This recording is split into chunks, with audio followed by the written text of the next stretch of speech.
আসসালামু আলাইকুম সুপ্রিয় দেশবাসী, অন্যান্য ধর্মাবলম্বীদেরকে শুভেচ্ছা। আমি প্রত্যাশা করি আল্লাহর রহমতে আপনারা ভালোই আছেন। আপনারা ভালো থাকুন, আমার শুভকামনা রইল। আইসিসিতে দেন দরবার করে বাংলাদেশ পেরে না উঠে বিশ্বকাপ থেকে নিজেদের নাম প্রত্যাহার করেছে, এটা পুরনো খবর। আসলে এটার পিছনে কলকাঠি নেড়েছে ভারত সরকার।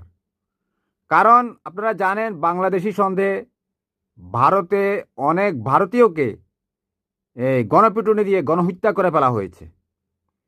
এই রিজনটায় বাংলাদেশ উপস্থাপন করেছিল, কিন্তু ওই যে ভারত অনেক অর্থের যোগান দেয় আইসিসিতে, তো তাদের সেই বিরোধিতার কারণে বাংলাদেশ তাদের দাবি প্রতিষ্ঠিত করতে পারেনি।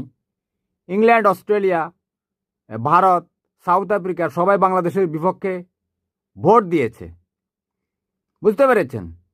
তো এটা হচ্ছে মেইন কারণ, হচ্ছে অসততা। ভারতীয়দের মধ্যে কোনো নিষ্ঠা নেই। বড় হলে হবে না, সৎ থাকতে হবে, নিষ্ঠা থাকতে হবে, মনুষ্যত্ব থাকতে হবে। কিন্তু ভারতের এই সিদ্ধান্তের বিরুদ্ধে অবস্থান নিয়েছে পাকিস্তান সরকার এবং ক্রিকেট বোর্ড। শোনা যাচ্ছে পাকিস্তান ক্রিকেট বোর্ডের সভাপতি স্বরাষ্ট্রমন্ত্রী মহসিন নাকভি বাংলাদেশে আসবেন।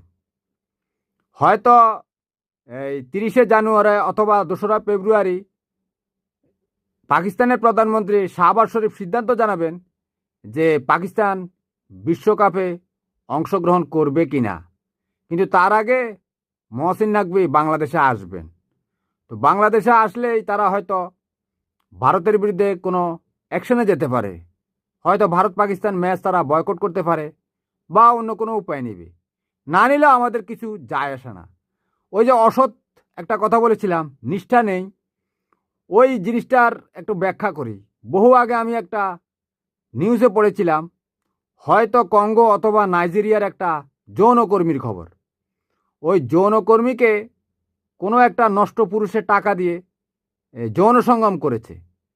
তো ওই যৌনকর্মী যে নারী ছিল, তার কিন্তু আগে এইডস ছিল না। ওই পুরুষের সাথে সঙ্গম করার পর সে এইডসে আক্রান্ত হয়।